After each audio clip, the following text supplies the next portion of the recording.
They all said Frank was a fool. An old fool, which was the worst kind.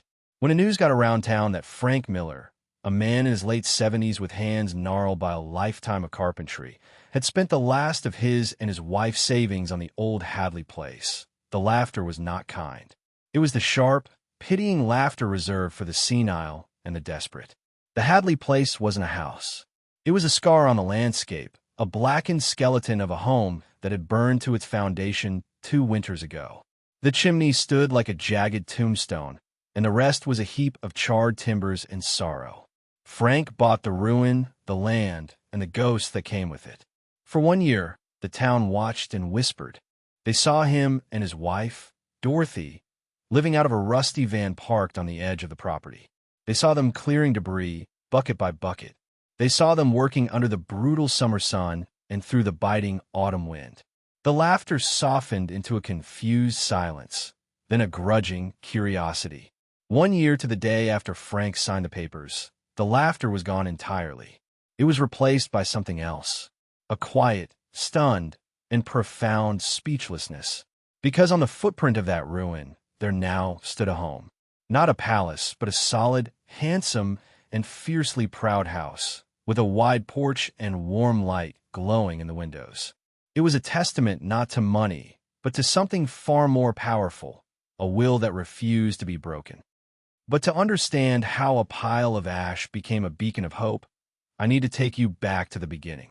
Back to a different house, a different life, and the quiet, brutal moment when it all came undone. Frank and Dorothy Miller had lived in the same house for 52 years. It was a simple 2-story colonial on a street lined with aging maples. Frank had built the back deck himself, laid the flagstone path to the garden, and replaced every window in the house with his own 2 hands. The house was more than wood and nails. It was a living record of their life together. Every scuff on the hardwood floor was a memory of their children, Mark and Sarah, chasing each other as toddlers. The faint pencil marks on the kitchen doorframe tracked their growth from squirming children into distant adults. Frank was a man of quiet competence. His hands, thick and calloused, could fix anything. He spoke little, but when he did, his words were like well-driven nails, short, direct, and permanent. He had provided for his family not with bold schemes, but with the steady, reliable rhythm of his hammer. He was the foundation. Dorothy was the framework. A retired bookkeeper, she saw the world in columns of assets and liabilities. Her mind was a fortress of pragmatism and meticulous detail. For 50 years, she had managed their modest finances with a precision that had allowed them to pay off their home, put 2 children through college, and build a comfortable, if not extravagant, nest egg for their retirement. She was the one who planned, who strategized, who saw the long-term consequences of every small decision. Their life was a quiet, well-ordered thing. They had their routines. Coffee on the porch in the morning. Frank in his workshop. Dorothy with her garden and her ledgers. They had believed this life, earned through decades of hard work and mutual devotion, was unassailable. They were wrong. The fissure began with a phone call. It was Mark, their son. He was a man who had inherited Frank's ambition, but none of his patience. He was all sleek suits and dazzling presentations, always chasing the next big thing. "Mom, Dad, I have an incredible opportunity," he had said, his voice slick with an excitement that always made Dorothy's stomach tighten. "But I need your help. It's just a formality, really." He came over that Sunday. He spread glossy brochures and financial projections across the dining room table where they had shared thousands of family meals. A new tech venture, a guaranteed return, a chance to get in on the ground floor. The words tumbled out of him, a cascade of jargon and promises. "The bank is ready to go," he explained, "but with my recent divorce, my personal assets are a little tied up. They just need a little more collateral to feel secure. A temporary lien on the house. 6 months, tops. Then the first round of funding comes through, I pay it all off, and you guys are completely clear. I'll even cut you in for a piece of the profits for your trouble." Frank looked at the papers, his brow furrowed. He didn't understand the complex financial terms, but he understood the weight of his own home. He looked at Dorothy. Dorothy felt a cold knot of dread in her stomach. As a bookkeeper, she knew that nothing was ever just a formality. A lien was a claim. A risk. She started to ask a question, to point out the inconsistencies in the cash flow projection, but Mark was already turning his attention to his father. Dad, this is it. The one that sets me up for life. That sets the grandkids up for life. I wouldn't ask if it wasn't a sure thing. You know that. He was leveraging their love for their grandchildren. A calculated, cruel move. Dorothy saw it, but Frank only saw his son, asking for his trust. He had built a house to protect his family. How could he deny them the use of its security? Sarah, their daughter, called while Mark was there. He put her on speakerphone. She was always more passive, more easily swayed by her brother's confidence. Oh, it sounds exciting, Mark. Mom, Dad, you should help him. Family helps family, right? She'd said, her voice distracted, already moving on to the next topic of her busy life. It was 2 against 2, but Frank and Dorothy were a single unit, and their children were now a team against them. The pressure was immense, cloaked in a language of love and family obligation. Dorothy's pragmatism warred with her maternal instinct. To refuse was to tell her son she didn't believe in him. To agree was to bet their entire world on his notoriously flimsy promises. Frank made the decision. He looked at his son's eager face and saw the little boy who used to follow him around his workshop. He put his hand over Dorothy's. "We'll do it," he said, his voice quiet but firm. "For the family." Dorothy's heart sank. She knew, with the cold certainty of a balanced ledger, that they had just made a terrible mistake. They signed the papers. The bank official was brisk and impersonal. Mark was effusive in his gratitude, promising them a cruise, a new car, the world. The promises, like his business, were built on air. For 3 months, everything seemed fine. Mark called with glowing updates. "The product launch is going great. We're already getting acquisition offers." Then the calls became less frequent. His updates grew vague. Dorothy would check her bank account daily, watching their savings, a habit ingrained over 50 years. The first official letter came not from Mark, but from the bank. It was a notice of default. It was printed on cold, corporate letterhead and spoke a language of brutal finality. Dorothy called Mark. He didn't answer. She called him again and again. He never called back. He didn't call when the second notice came. He never called when the foreclosure announcement was posted on their front door, a public declaration of their private ruin. He never called at all. Sarah called once. She was crying. "I don't understand," she wept. Mark said it was all going fine. He said he had it handled. "I'm so sorry, Mom. I don't know what to do." She offered no help, no solution. Just tears and an abdication of responsibility. The day they had to leave was gray and damp, the sky weeping a miserable drizzle. The house felt alien, hollowed out. Strangers from the bank walked through, taking inventory, their voices echoing in the empty rooms. Frank stood in his workshop, his hand resting on the scarred surface of his workbench. He was silent, his face a mask of stone. Dorothy walked through the house one last time, touching the walls, the doorknobs, the ghosts of her life. She had protected this place for 52 years, and it had been taken from them not by a storm or a fire, but by a signature, by their own son. The betrayal was a physical ache in her chest, sharp and relentless. Their children, the ones who had taken their home, offered a solution. "We found a wonderful place for you," Mark had said in a brief, stilted email, the first communication in months. "A lovely retirement community just a few hours away. It's all arranged. We'll drive you." They packed what little they could fit into 2 suitcases.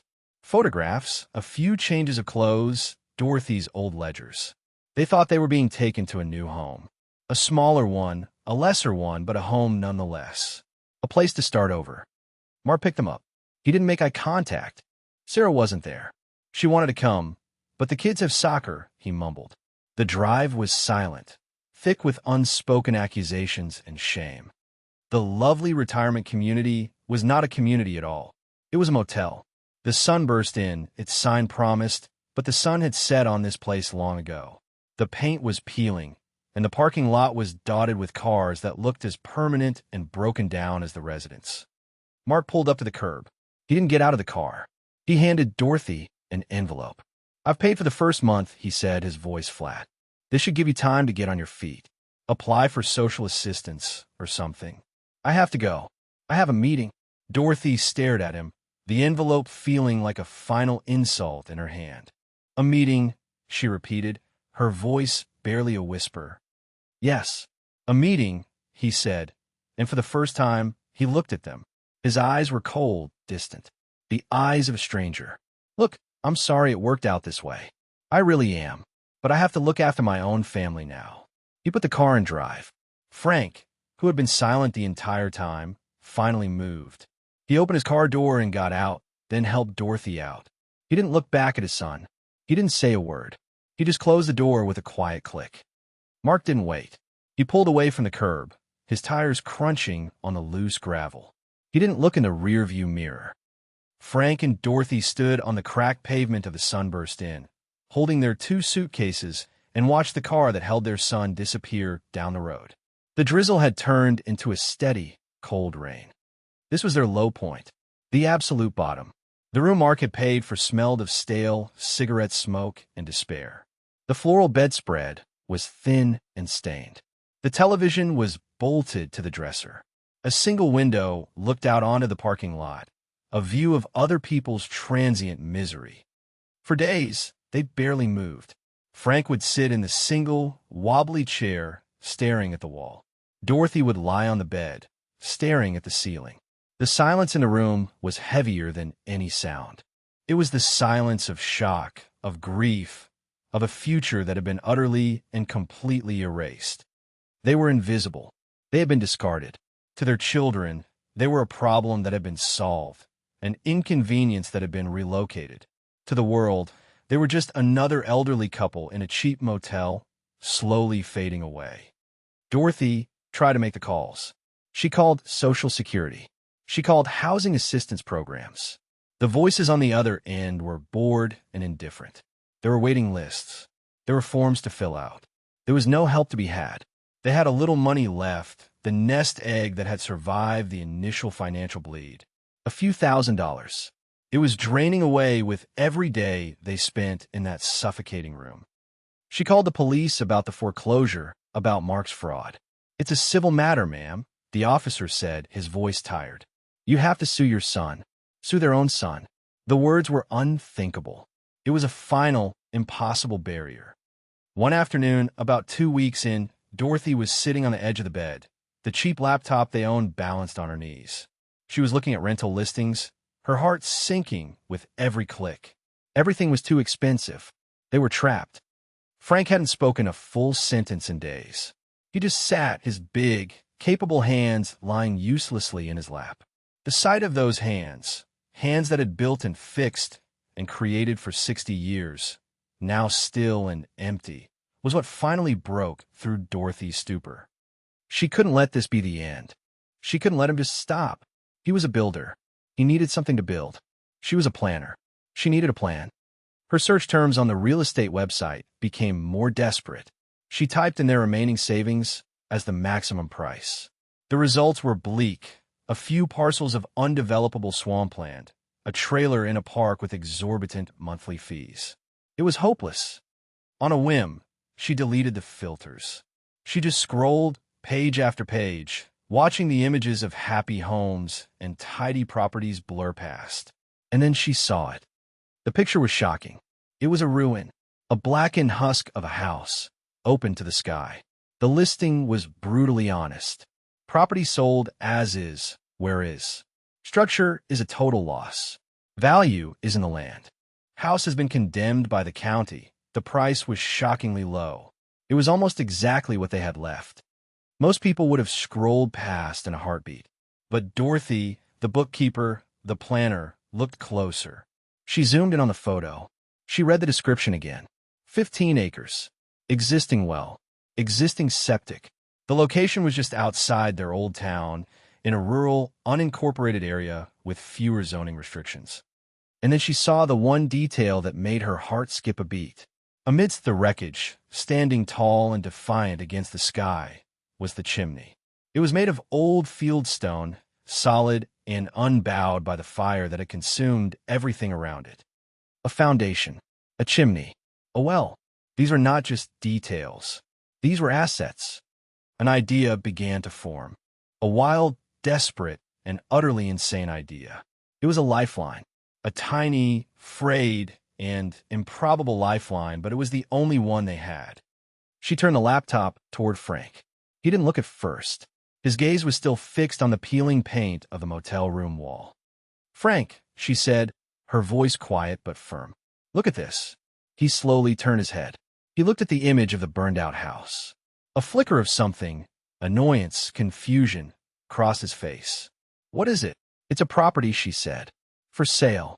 He stared at the screen, then back at her, his expression uncomprehending. "It's a pile of ash, Dottie." "Yes," she said, her voice gaining strength. "But look, the foundation is still there. And the chimney is still standing. It's stone. It's solid." He leaned closer, his eyes narrowing. He was seeing it not as a picture of despair, but as a blueprint. His builder's eyes were assessing the damage, the potential. He saw the stone, the way it was laid. "Good work. Old work." "It has a well," Dorothy continued, her words coming faster now, the plan taking shape in her mind. "And land. We can afford it, Frank. Just barely. We could buy it. It would be ours. No one could take it from us." Frank was silent for a long time. He looked from a screen to his own hands, then back to the screen. He was imagining the feel of the stone, the heft of a hammer. He was imagining work. Purpose. "We'd have to clear it," he said, his voice rough from disuse. It was the first practical statement he'd made in weeks. "Yes," Dorothy said. "There's no roof. No walls." "No," she agreed. "Not yet."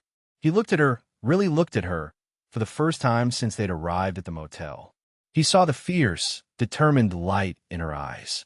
He saw the planner, the strategist, the woman who had stood by him for more than 50 years. He saw his Dottie. A long, slow breath escaped his lips. It was the breath of a man who had been holding it for too long. "It's a crazy idea," he said, but there was no dismissal in his voice. There was a sliver of awe. "Is it crazier than this?" she asked, gesturing around the grim motel room. "Is it crazier than just waiting to run out of money? Waiting to die?" He shook his head slowly. "No," he said. "No, it's not." The decision was made in that moment. It wasn't a decision born of hope. Not yet. It was a decision born of defiance. It was a refusal to be erased.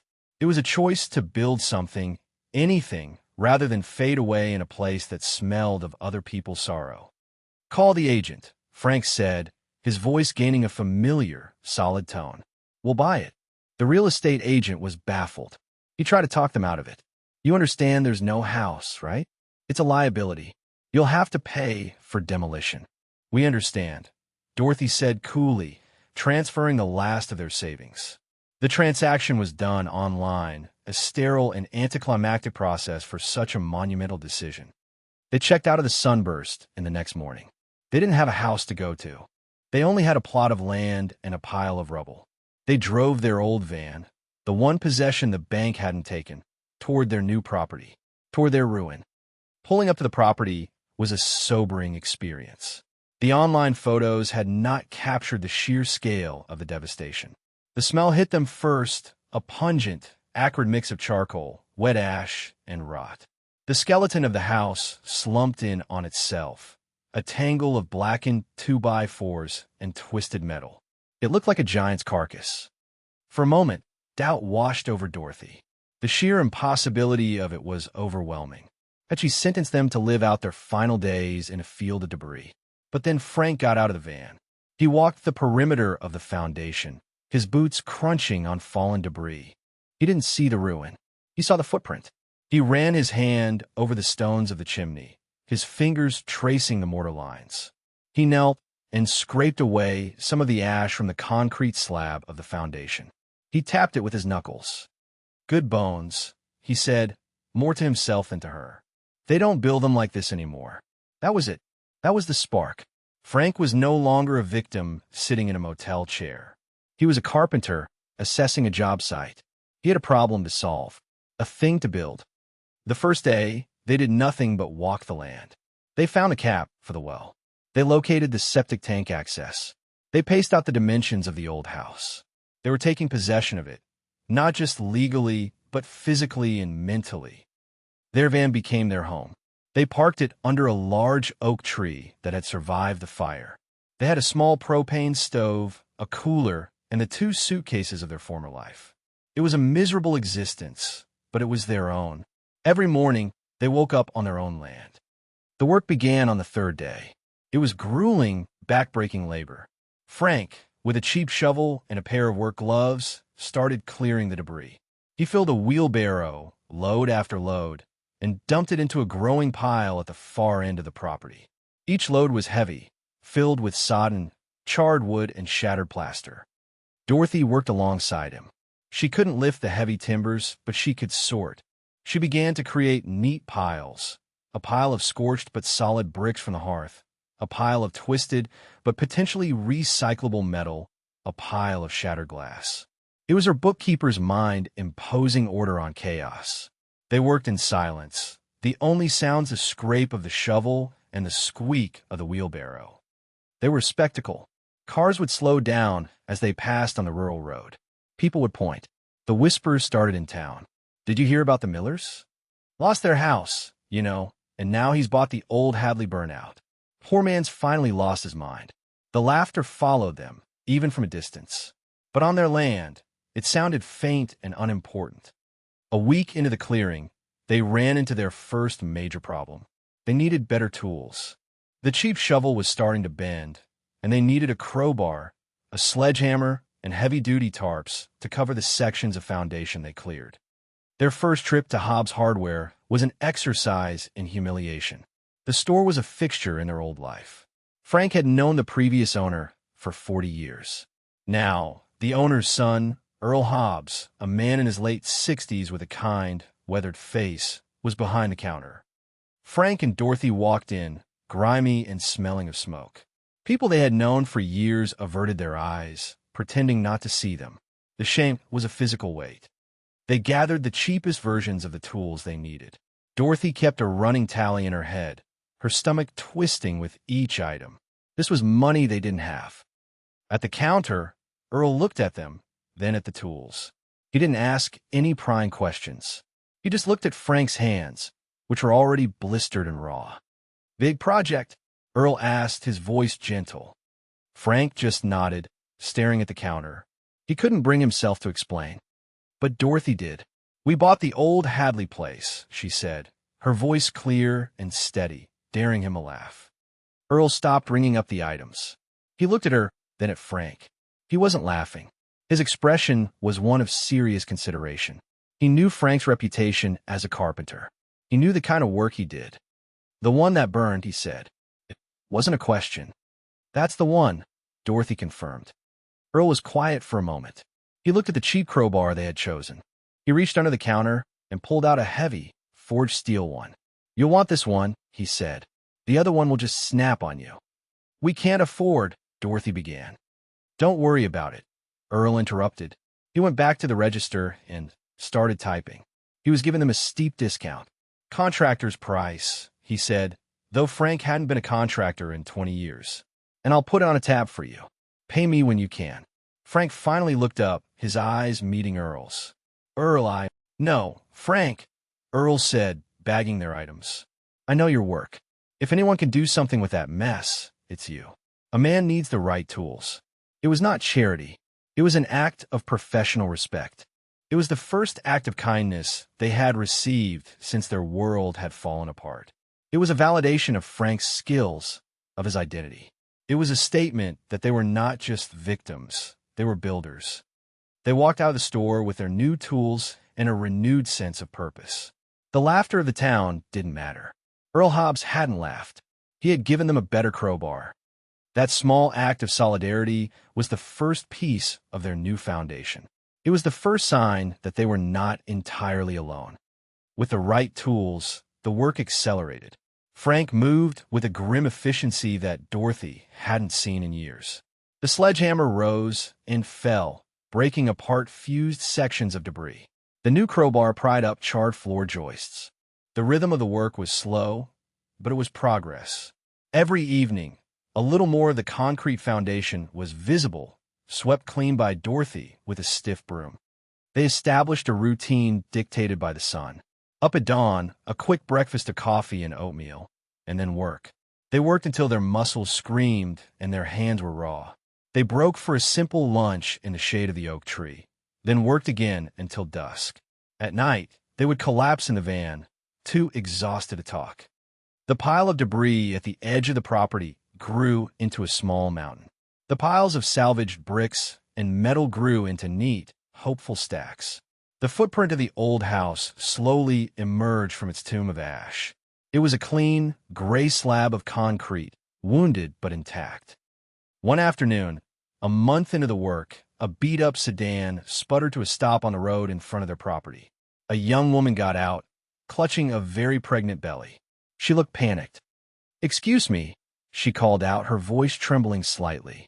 "My car just died. Do you have a phone I could use?" "Mine's dead." Dorothy walked over, wiping her dusty hands on her jeans. The young woman couldn't have been more than 20. Her eyes were wide and fearful, and there was a faded bruise on her cheek. "We don't have a phone with service out here," Dorothy said gently. "But my husband can take a look at your car if you like." Frank came over, wiping sweat from his brow with the back of his arm. He spent a few minutes under the hood of the old car, then straightened up, shaking his head. "Alternator's shot. You're not going anywhere in this today." The young woman's face crumpled. Tears welled in her eyes. "I don't have anywhere to go," she whispered, her hand protectively on her belly. "I was just driving." Dorothy's heart went out to her. She saw in this girl's eyes the same desperation she had felt standing in the parking lot of the Sunburst Inn. She was another person who had been discarded. "What's your name?" Dorothy asked. "Maya," the girl sniffled. "Well, Maya," Dorothy said, making a decision that was as swift and certain as the one to buy the property. "You can't stay out here on the road. You can stay with us for the night. It's not much, just a spot in our van, but it's safe." Maya looked from Dorothy's kind face to the ruin of the house, then back again. She saw two old people, covered in soot, offering her sanctuary in the middle of a disaster zone. She nodded, fresh tears of relief streaming down her face. Maya never left. She told them her story that night, a familiar, heartbreaking tale of an abusive boyfriend and a family that had turned its back on her. She had been running, with no destination in mind. The next morning, she didn't ask for a ride to a bus station. She asked for a pair of work gloves. "I can't lift heavy things," she said, "but I can help. I can cook. I can clean. I can sort the small stuff. Please, let me help. I have nowhere else to go." Frank and Dorothy looked at each other. They had nothing, but they had land. They had a purpose. And now, it seemed, they had a family, or the beginning of one. "All right," Frank said. "You can help Dorothy with the bricks." The arrival of Maya changed the dynamic of the place. Her youthful energy, her quiet determination, was a balm. She organized their makeshift camp, cooked them proper meals on the propane stove, and worked alongside Dorothy, her hands, once soft, slowly toughening. The project was no longer just about Frank and Dorothy. It was about building a haven. The momentum was shifting. It was no longer just two old people against the world. It was three. A few weeks later, Earl Hobbs from the hardware store drove out to the property. He brought a thermos of coffee and a box of donuts. He didn't come to collect on their tab. He came to see the progress. He walked the clean foundation, his boots echoing on the concrete. He looked at the neat stacks of salvage materials. He looked at Frank, who was thinner, but whose eyes were clear and focused. "You're really doing it," Earl said, a note of wonder in his voice. "I'll be damned." He looked over at Maya, who was tending to a small, newly turned patch of earth where she had decided to plant a vegetable garden. "Looks like you've got some help." "She's a good worker," Frank said, which from him was the highest praise. Earl took a sip of his coffee. "You know," he said, "I was talking to a fella the other day. Silas Jones, retired electrician, lost his apartment, rent went up. He's staying with his sister, but they're at each other's throats. He's good with his hands. Might be looking for something to do." It was a casual comment, but Dorothy knew it was a calculated offer. Earl was not just an ally. He was becoming a recruiter. 2 days later, a stooped, elderly man with a shock of white hair and bright, intelligent eyes showed up, carrying an old leather tool belt. It was Silas Jones. "Earl sent me," he said, his voice a gravelly rasp. "Said you're doing something interesting out here. I'm a master electrician. Or I was. Got my tools. Work for a place to stay, and 3 meals a day." Frank shook his hand. It was a trade. A partnership. Not charity. Silas looked at the cleared foundation and the plans Frank had begun to sketch on a piece of plywood. He nodded slowly. "You're going to need a whole new service drop from the pole," Silas said. "And a new breaker panel. The old ones surely melted." He was already working, his mind tracing invisible wires through a house that did not yet exist. And so there were 4. A carpenter, a bookkeeper, a gardener, and an electrician. A found family of the discarded and the resilient. The ecosystem of the place began to form. Frank was the architect and builder. Dorothy was the quartermaster and treasurer, managing their dwindling funds and the growing tab at Earl's store with fierce precision. Maya was the heart of the home, nurturing her small garden and feeding the crew. Silas was the technical expert, the man who would bring light and power to the darkness. The work took on a new rhythm.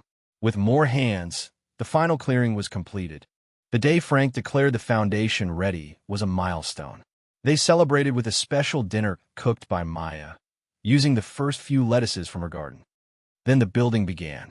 Frank, using the money Dorothy had carefully set aside, ordered the first delivery of lumber. The arrival of the lumber truck was a momentous occasion. It was the first new thing to arrive on the property, a promise of what was to come. Frank worked with a quiet joy. He measured twice, cut once. The scent of fresh-cut pine mingled with the old smell of ash. He and Silas, 2 old men whose skill society had deemed obsolete, worked side by side. The first wall frame went up, then the second. Slowly, painstakingly, the skeleton of a new house began to rise from the old foundation. They were creating a new order. The old rules of money and status didn't apply here. The only currency that mattered was skill, effort, and a willingness to contribute. They bartered with Earl for nails and wire. A local farmer, hearing their story, started dropping off eggs and milk once a week. He wouldn't take money, but he accepted Frank's promise to build him some new cold frames for his greenhouse once the house was done. The laughter from the town had long since faded. The passing cars now slowed, not to mock, but to watch in silent amazement. The pile of ash was becoming a house. The story of the crazy old man was becoming a local legend. But as their new world took shape, the old world took notice. And it did not approve. The threat arrived in a clean white truck with the county seal on the door. A man in a crisp shirt with a clipboard stepped out. He was young, with the kind of smooth, unlined face that had never known real hardship. He was an inspector from the county's code enforcement office. "I'm here about a complaint," he said, his eyes sweeping over the half-framed house, the van, Maya's garden. His gaze was cold and dismissive. "We have a report of unpermitted construction on a condemned property." He walked the perimeter, making notes on his clipboard. He pointed to the new framing. "You have a permit for this." Frank, his hammer still in his hand, shook his head. "Haven't gotten to it yet." "You can't build without a permit," the inspector said flatly. "And you can't get a permit for a property that's been condemned. The original structure has to be demolished and removed. And you certainly can't live on the property while it's in this state. It's a safety violation."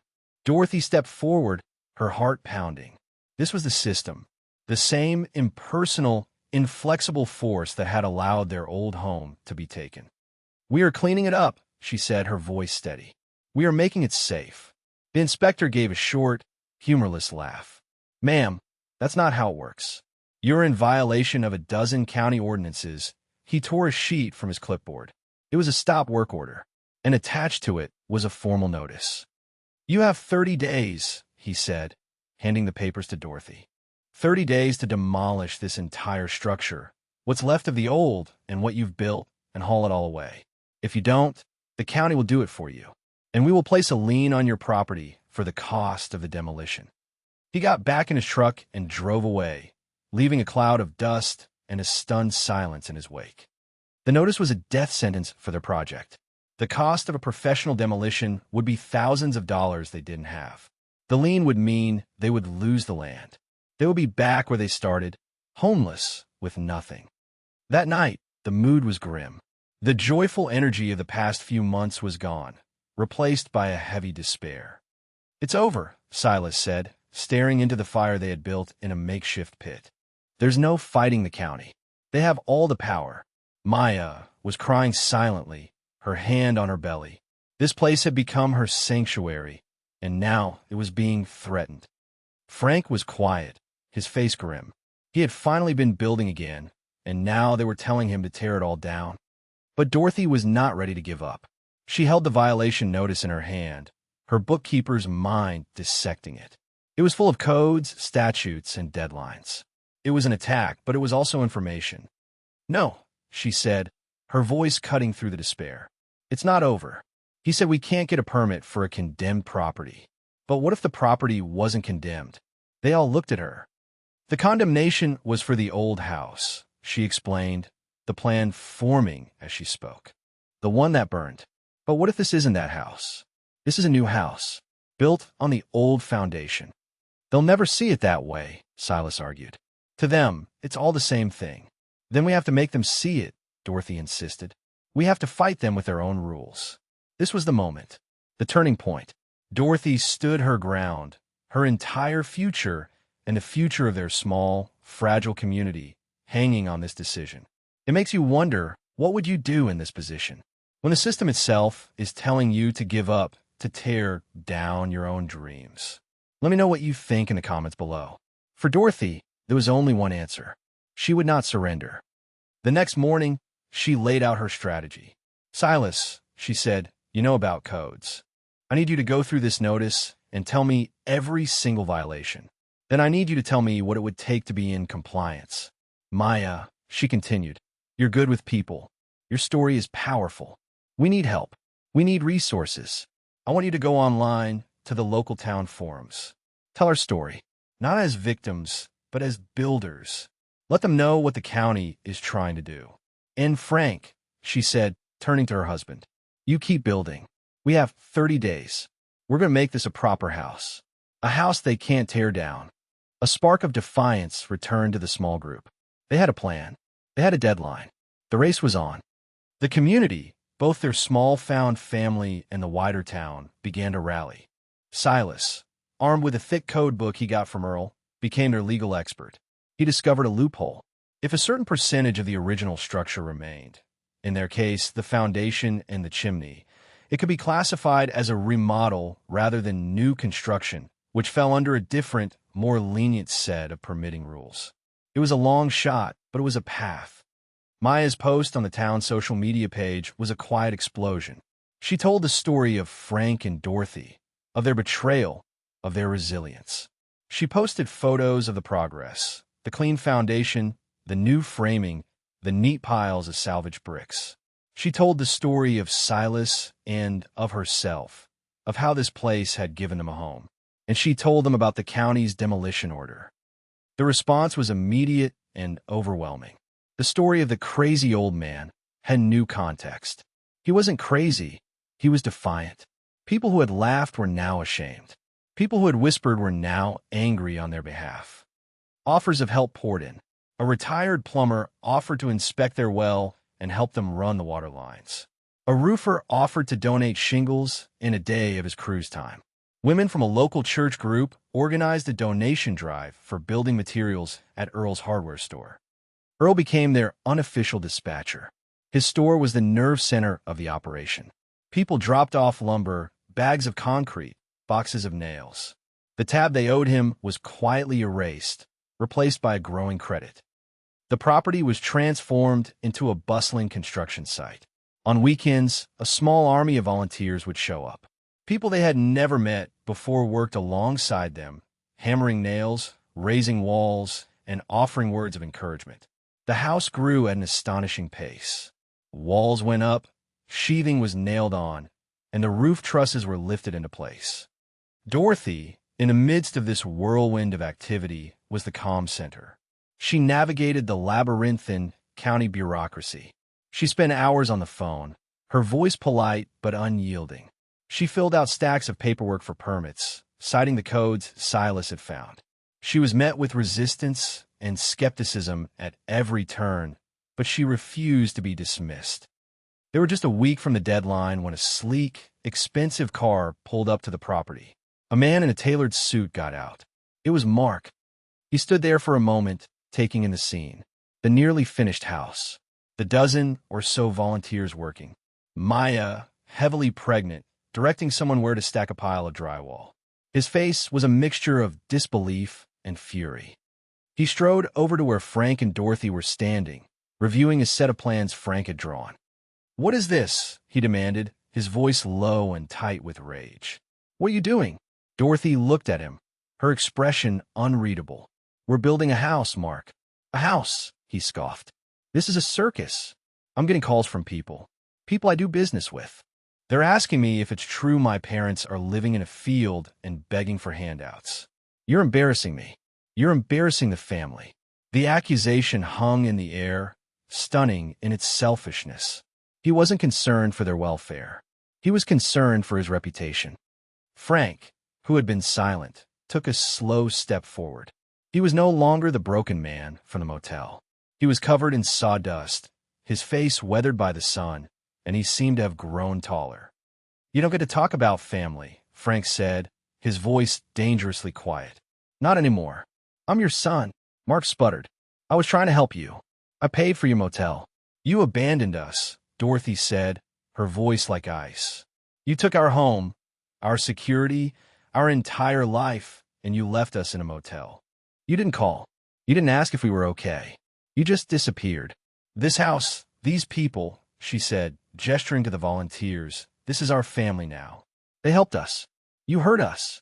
The simple, factual truth of her words seemed to strike him dumb. He looked around, seeing not a community, but a public indictment of his own character. "I have a reputation," he stammered, falling back on his only real concern. "So do we," Dorothy said. "We have a reputation for paying our debts, for helping our neighbors, for building things instead of tearing them down. It seems our reputations are no longer compatible." She turned her back on him and went back to studying the plans with Frank. The dismissal was absolute. Mark stood there for another moment, his face flushed with a mixture of anger and humiliation. He looked at his father, who wouldn't even meet his eye. He looked at his mother, who was calmly discussing the placement of a window. He was an outsider here. He had no place. He got back in his car and sped away, leaving them to their work. The final tie to their old life had been severed. It was not a painful cut, but a clean, liberating one. That night, Sarah called. She was crying, as usual. "I saw the post online," she sobbed. "And Mark called me. He's furious. Mom, I'm so ashamed. Of him. Of myself. What you're doing. It's incredible." She offered to send money, to come help. "We have what we need, Sarah," Dorothy said, her voice kind but distant. The wounds were too deep for a simple apology to heal. "You take care of yourself." The day of the final inspection arrived. It was the 30-day deadline. The same young inspector from code enforcement pulled up in his clean white truck. He got out, his face set in a grim, determined expression. He clearly expected to find the stop work order ignored and to begin the proceedings for demolition. What he found instead was a house. It wasn't completely finished, but it was fully framed, sheathed, and roofed. The windows and doors were in. The siding was halfway up the walls. A wide, welcoming porch, still bare wood, stretched across the front. The inspector stopped dead in his tracks, his clipboard held loosely at his side. He stared at the house, then at the small group waiting for him: Frank, Dorothy, Silas, and Maya. Dorothy stepped forward and handed him a folder. "Here are our permit applications," she said calmly, "for the remodel, and the receipts for the filing fees. We've also scheduled the preliminary electrical and plumbing inspections, as you can see." The inspector took the folder, a dazed look on his face. He flipped through the neatly organized paperwork. He saw the application citing the remodeling loophole. He saw Silas's master electrician license number on the electrical plan. He saw the signature of the retired plumber on the plumbing plan. I have to inspect the structure," he stammered, regaining a semblance of his official authority. "Of course," Frank said, and led him inside. The inspector walked through the house, his footsteps echoing in the open space. He ran his hand over the framing. The studs were perfectly spaced, 16 inches on center. The headers above the windows and doors were solid. The joists were level. It wasn't just built, it was overbuilt. It was the work of a master carpenter who took pride in his craft. He went into the basement, a small root cellar that was part of the original foundation, and saw where the new plumbing lines were run, clean, and precise. He saw the new breaker panel Silas had installed, the wiring neatly labeled. He spent nearly an hour going over every detail, looking for a flaw, a shortcut, a reason to enforce his original order. He found nothing. In fact, he found the opposite. He found quality. He found integrity. He found craftsmanship that was increasingly rare. He came back out onto the porch where the others were waiting. He looked at Frank, at his gnarled, sawdust-covered hands. He looked at Dorothy, her posture erect and her gaze unwavering. He looked at the house that had risen from the ashes through sheer force of will. He took a deep breath. This is good work," he said, his voice filled with a grudging respect. "This is damn good work." He opened his clipboard, but he didn't pull out a demolition order. He pulled out a green tag, an approval sticker. He signed it, dated it, and stuck it firmly to the new front door. "Preliminary framing and foundation approved," he announced. "You're clear to proceed with insulation and drywall once your electrical and plumbing finals are signed off." He handed the folder back to Dorothy. "Ma'am," he said, looking her in the eye, "you've met the requirements of the code." He paused, then added, "This isn't a condemned property anymore. It's a new construction." It was the verdict. It was vindication. It was the system, which had been their enemy, now validating their work and acknowledging their victory. As the inspector drove away, a cheer went up from the small group. Frank wrapped his arm around Dorothy, pulling her into a hug. Maya and Silas were beaming. They had won. They had faced down the county and won. The aftermath came swiftly. The reporter from the local paper, who had been following Maya's updates, arrived the next day. He interviewed Frank and Dorothy. He took pictures of the house, of the green approval tag on the door, of the small community that had built it. The story ran on the front page of the weekend edition. Betrayed couple rebuilds life from ashes. It told the whole story. The betrayal by their children, the desperation of the motel, the insane purchase of a ruin, and the community that had rallied to help them rebuild. The article went viral in their corner of the state. It was a story of injustice, resilience, and redemption. It was a story that made people angry and inspired them at the same time. The consequences for the antagonists were a quiet, inevitable cascade. The article didn't name Mark and Sarah directly, but it didn't have to. Everyone in their old town knew who they were. Mark's business, already on shaky ground, collapsed. His partners, not wanting to be associated with him, pulled out. His carefully constructed reputation was shattered overnight. Justice was not a thunderous clap of revenge. It was the quiet, steady erosion of a life built on selfishness. Sarah was publicly shamed.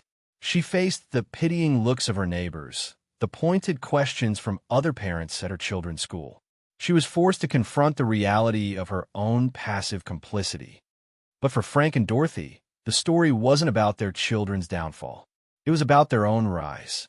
The article brought a final wave of support. A local nursery donated trees and shrubs for the yard. A furniture store offered them a deep discount on anything they needed. They were no longer the crazy old couple.